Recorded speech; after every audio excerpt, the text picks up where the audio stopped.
जय जगदंब. मी माहूरगड तांबुलवाला.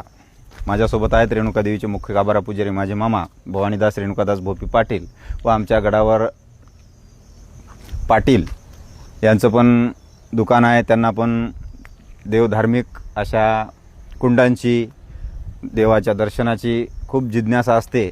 आमच्यासोबत आज आम्ही हे 3-4 लोक आज आत्मबोध कुंडाकडे जाणार आहोत.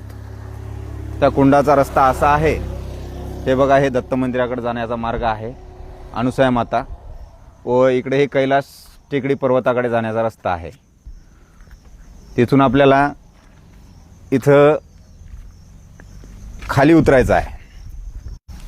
इथूनच ते जे समोर दिसते ते कैलास टेकडी पर्वत आहे. झूम होते बरं, नाही काय गो. आपण जातोय आत्मबोध कुंडाकडे.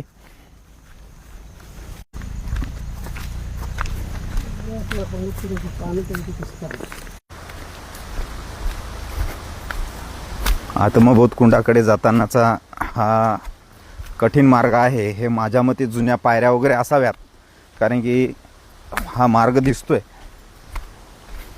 पण थोडा अवघड आहे. आणि इथून एक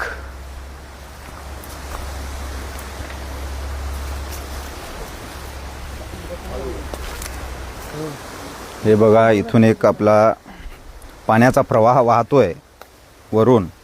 त्याच्या समोरच हे बघा, हे धबधबा दिसतोय. त्याच्या वर जो आहे तो आत्मबोध कुंड आहे. आपल्याला तिथे जायचं आहे. हे बघा, मला कसं लागेल.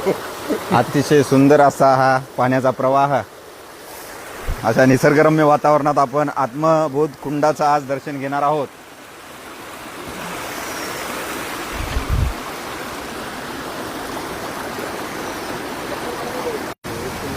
आपण आत्मबोध कुंडावर पोचलेलो आहोत आणि या कुंडातील हे जल बघू शकता तुम्ही, इकडे प्रवाहित होत आहे.